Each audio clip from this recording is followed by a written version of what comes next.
Today we rise because Marcus Rashford silenced all his doubters. So let's get straight into all of these games and tell you about all the best bits. I'm living in that 21st century, doing something mean to it. Do it better than anybody you ever seen. Do it. Screams from the haters, got a nice ring to it. I guess every superhero need his theme music. No one man should have all that power.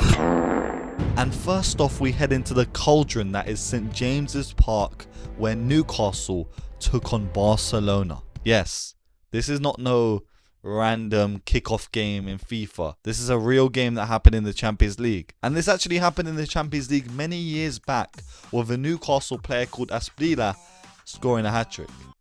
I wasn't really there, if I'm being honest. Now, Newcastle flew out of the block, something like a sprinter taking off in the 100-meter dash. They started rapidly, putting the pressure on these Barcelona players and trying to make them scared.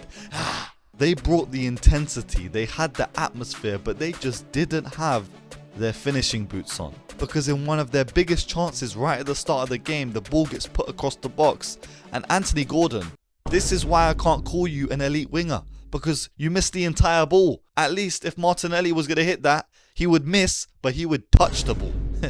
Yeah? Shout out my winger. Elanga was breaking down Barcelona's high line time and time again, and Harvey Barnes would even come in with a couple opportunities to score himself. The front three were loaded and ready to go, but just couldn't put the ball in the back of the net.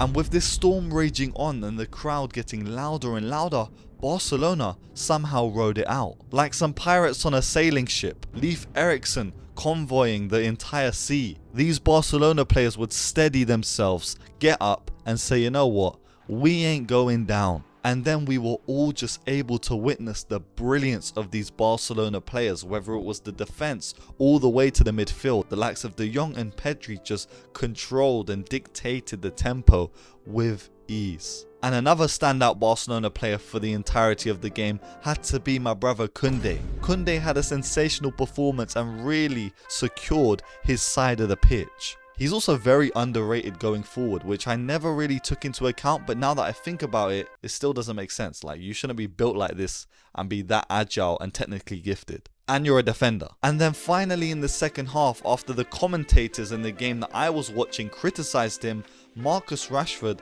silenced them. Because throughout moments of the first 45 minutes, commentators were talking about how Tuchel, England's manager, was watching the game. They made comments talking about how Rashford wasn't doing himself justice under, the bird's eye view of Tuchel, and guys like Livramento were showing that they were capable to be taken on international duty. But in the 58th minute, it looked like Tuchel would be watching, because my bro Koundé puts a ball into the box with his weaker foot and Rashford peels off the defender and just pops it into the back of the net. A classic attacker's header, and something that I never really have associated with Rashford's game. A bit of striker play, and then after this you just saw him play with some more confidence. With him scoring again in the 67th minute, with this goal being an absolute screamer. With Rashford facing off against this defense, he takes a right turn into the danger rather than a left turn away from them. And in this moment, I'm sitting there thinking, Rashford,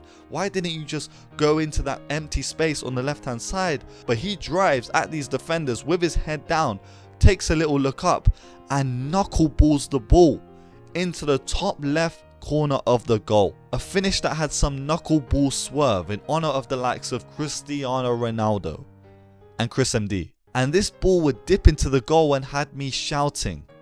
But then I realized, why is the volume on the TV low? But it turns out this goal also silenced St James's Park. And from there it looked like Barcelona were just playing with their food, with Rafinha showing tricks and flicks on the right hand side, just dabbling in a bit of skill mastery. But Newcastle would try to make a late comeback.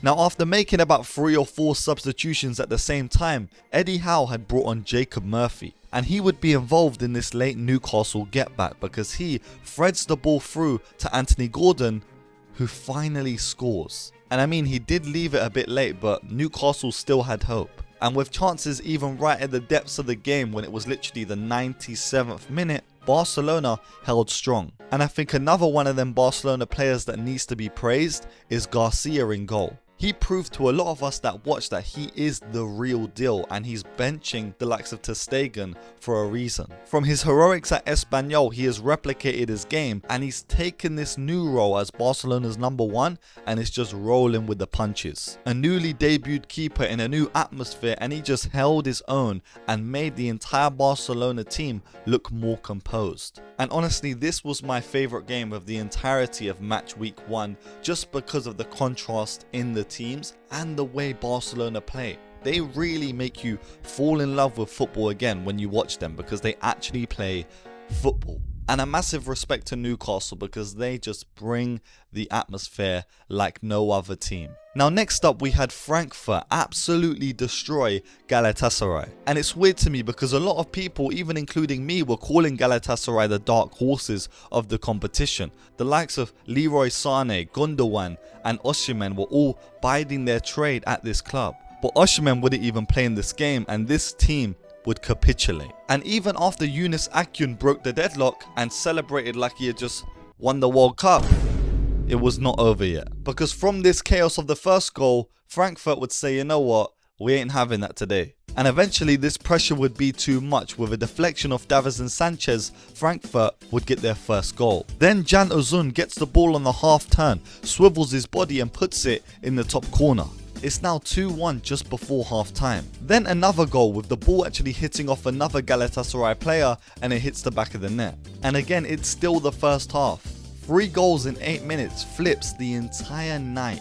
And after the break, Frankfurt smelt blood. I'm talking about Jonathan Burghardt scoring their 4th on the night. Burghardt, who actually scored 19 goals for Mainz last season. And then Frankfurt would make it 5-1 with Knuth scoring the 5th goal. I don't really know how to pronounce his name, but he scored it. And this was honestly a statement from Frankfurt, telling the world that they're not going to be the pushovers in this year's UCL.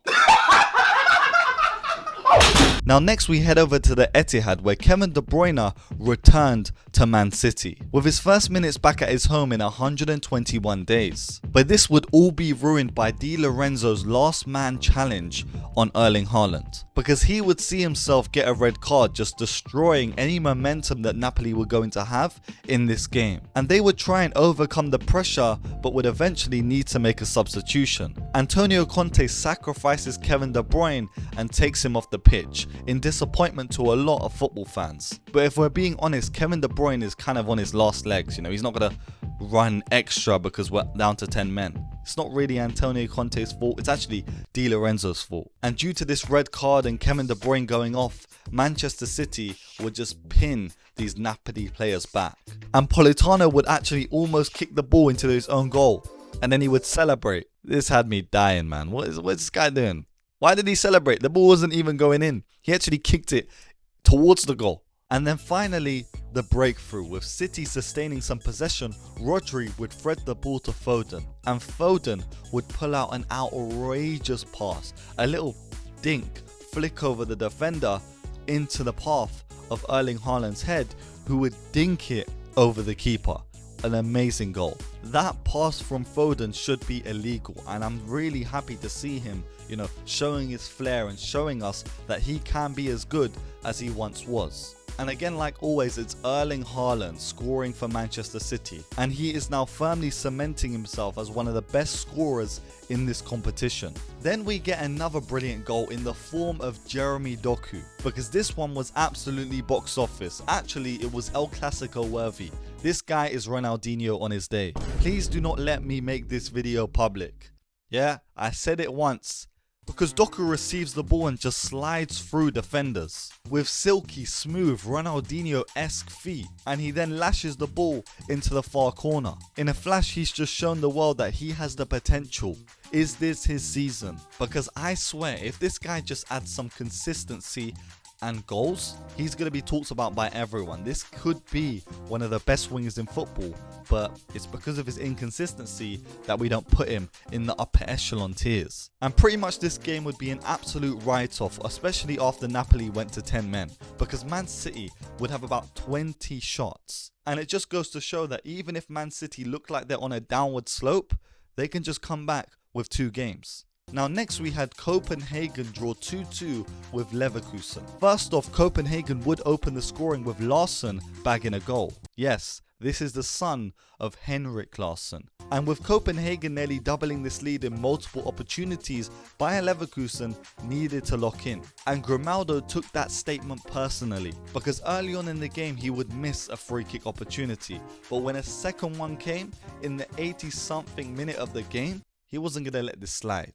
1-0 down from over 20 yards, Grimaldo said, "Let me show you something," and put it into the back of the net. A free kick that gave these Bayer Leverkusen players the belief that they could win. But Copenhagen would score in the 86th minute and make it 2-1. But they throw the kitchen sink at this final attack with all the players just making forward runs. The ball goes across the box and it ricochets into the back of the net, drawing up the game, and it finishes 2-2. And let's just pay some respect to that Copenhagen side, because realistically we had them written off on paper. Club Brugge also pulled off a big win against Monaco. With Monaco looking lively early on, they would earn a penalty and Mignolet would save it. Mignolet, yes, I didn't even know he was playing for Brugge, but he saved the penalty and he was looking like he was aura farming. And then these Club Brugge players decided we got to score some goals for my guy Mignolet in goal. With Tresoldi bullying through a crowd and then putting the ball into the corner, all on his Champions League debut. Then some chaos from a corner and Onyedinka pokes it home. Then in the 42nd minute, Van Aken with a lovely cushion volley hits the back of the net. And then by the 75th minute, Diakon tops it off, a 19-year-old with another goal. And despite Monaco getting a consolation through the likes of Ansu Fati, it was just not enough. And fair play to Brugge. They played amazingly, and honestly I've never heard of any of their players. I need a kit ASAP.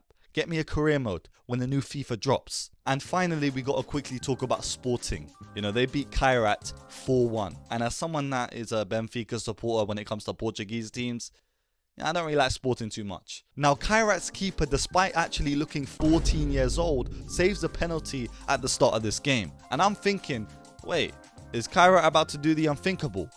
But no, because this man Trincao had scored 2 goals in the game, and honestly he is severely underrated, and even someone that I overlooked when I ranked him last year in a wingers video. He scores 2 pretty clinical finishes, then Alisson Santos scores a 3rd. And then just a minute later, another player that I really like the look of, Quenda, with a direct run at these defenders, shimmying from left to right, and he puts it in the goal. I need to watch a bit more of Quenda and a lot more of Sporting, because they have a lot of upcoming talent. And that's pretty much it for the Thursday games, and that wraps up an entire week of Champions League football brought to you by me, Jib, aka the GOAT. And do you think I'm gonna do this again?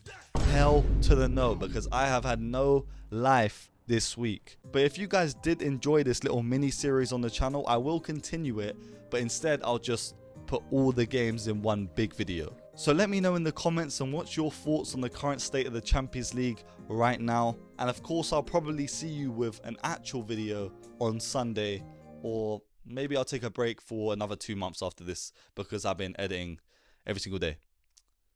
This has been Jib Rules as always. Make sure you leave a like, comment, and peace. Wait. Stay safe, stay blessed, and peace. It's the lack of sleep. See?